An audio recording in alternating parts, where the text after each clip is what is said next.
guten Abend, ich bin Maria Valéria, willkommen auf meinem canal na Literatura Selvagem. Se você está chegando aqui agora, já se inscreve no canal, ativa o sininho de notificações e deixa o teu like ao longo do vídeo ou quando tiver terminado de assistir, enfim. Deixa o teu like porque isso ajuda muito com o engajamento do vídeo aqui na plataforma do YouTube. Hoje eu quero falar um pouco para vocês a respeito das minhas impressões de leitura sobre duas obras, duas HQs que eu li recentemente, do Recife Assombrado, né? O Recife Assombrado é um site que surgiu ali no começo dos anos 2000, organizado pelo Roberto Beltrão, com o intuito de compilar, né, e recontar histórias que fazem parte do imaginário pernambucano de toda uma geração, né, dos anos 60 e 70, que se reuniu em rodas de conversa, né, para falar a respeito de lendas, de mitos e coisas afins. E aí ele resolveu resgatar toda essa memória oral através das suas obras pelo site do Recife Assombrado, né? Então a gente tem aí lendas, né, que são ambientadas em sua maioria na região metropolitana, em especial na capital recifense, mas também com histórias que eram contadas na zona rural e ambientadas nas cidades do interior, né? A primeira delas é o livro, a HQ no caso, A Maldição Circular, que foi organizada pelo André Balaio, Theo Pinheiro e Luciano Félix. Nós temos a história aqui de três garotas, três amigas, que resolvem aproveitar a ausência dos pais de uma delas para se reunirem, para tomar uma cerveja, conversarem e também brincarem com o jogo do copo. O jogo do copo é uma brincadeira bastante popular, conhecida aqui em Pernambuco, eu acredito que em outros estados também, em que você conversa com espíritos. É como se fosse uma sessão mediúnica, em que você se reúne com as pessoas, você monta um tabuleiro, que seria uma versão simplificada do tabuleiro Ouija, né, ou Ouija, né? E aí você pega um copo e ele vai ser o cursor que vai guiando as respostas do espírito que você contatou a partir daquela sessão.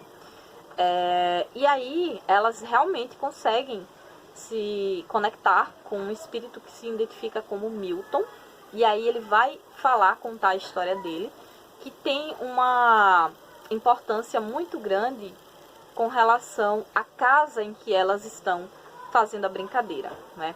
E tem uma relação também com essa mulherzinha, essa senhorinha que está aqui na capa, né? Tem uma ligação bastante forte com a história do espírito. Ele vai contar aí como foi que ele morreu, como foi a história trágica dele.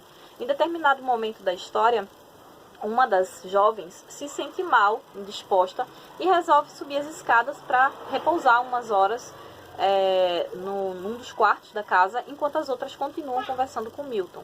Em determinado momento, ele orienta, ele aconselha as garotas a não mexerem mais com aquele tipo de coisa.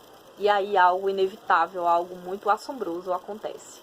Talvez não tão assombroso assim, mas enfim, tem um elemento surpresa aí.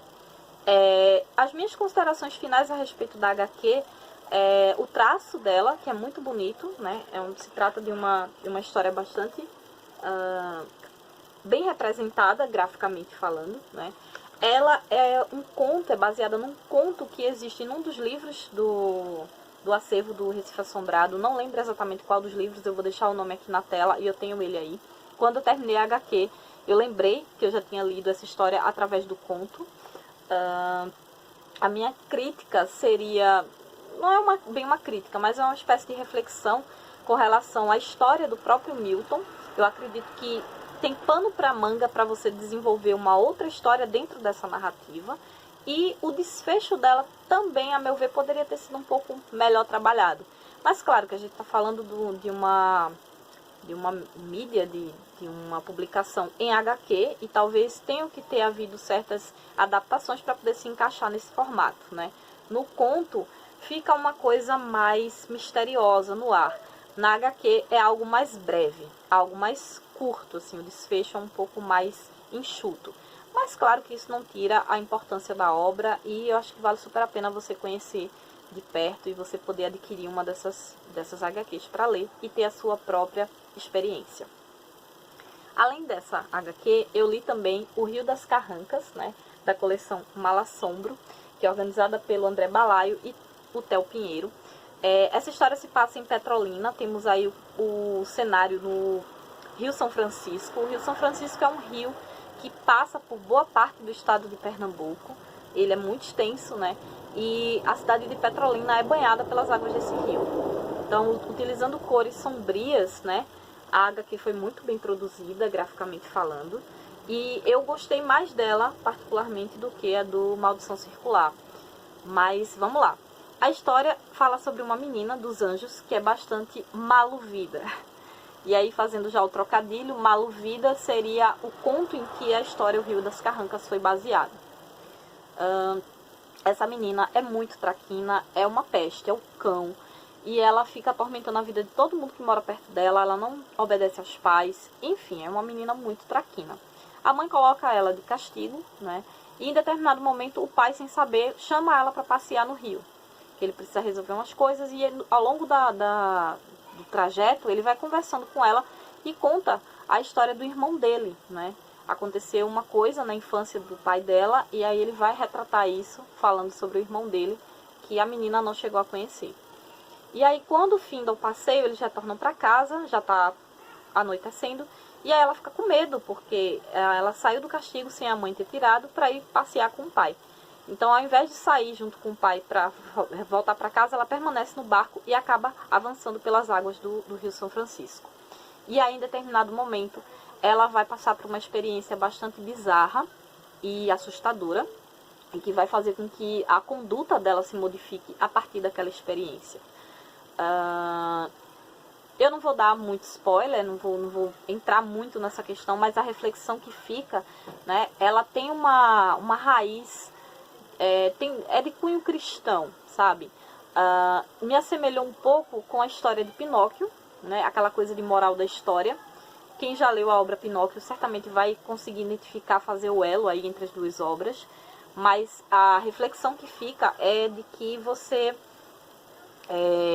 se você for uma pessoa desobediente, né, uma criança desobediente, traquina, você pode ser punido por isso. E isso é uma coisa do pensamento cristão. E está muito enraizado nessas histórias que a gente ouve desde crianças, né, que fazem parte mesmo da nossa cultura, do nosso imaginário. É uma coisa que está atrelada à outra, né.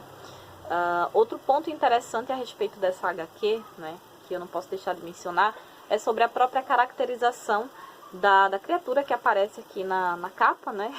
Meio que já entrega o enredo da coisa. Mas as carrancas, né? Elas são uma espécie de esculturas que são colocadas nas proas das embarcações do Rio São Francisco e servem, segundo a lenda, né?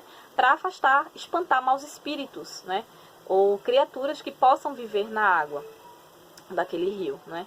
Então, para impedir perigos de viagem enquanto os barcos estão transitando pelo rio, ou impedir acidentes, e que geralmente podem ser pessoas que morreram afogadas no rio, que podem vir a assombrar os pescadores, os moradores daquela região. Então eles colocam essas carrancas meio que como uma espécie de amuleto para impedir que a embarcação sofra algum mal por parte do rio, né? É outra coisa também que está bastante enraizada na cultura pernambucana, em especial do homem sertanejo que vive às margens do Rio São Francisco. Então, as minhas considerações finais a respeito das HQs é que são duas obras riquíssimas que contribuem ainda mais para essa questão do fortalecimento da cultura pernambucana, do imaginário folclórico pernambucano, né? Eu acho que elas cumprem bem o seu papel. Eu já falei sobre o Recife Assombrado em várias publicações no blog. Eu vou deixar aqui no box de descrição os links das resenhas que eu já fiz, dos livros de contos. Futuramente eu pretendo trazer para cá e falar a respeito de alguns deles aqui no canal. Então me deixem aqui no box de comentários se vocês gostariam de ver contos sendo discutidos por aqui. Enfim, eu vou deixar também links do Recife Assombrado, do Instagram deles, para vocês darem uma conferida no trabalho deles, que é muito interessante. Para quem mora aqui em Pernambuco, é diversão na certa, né? E para quem não é de Pernambuco, mas tem curiosidade em saber mais sobre isso, eu acho que é uma boa pedida você dar uma visitada no site, você adquirir as obras do Recife Assombrado. É só Vielen Dank, auf Wiedersehen.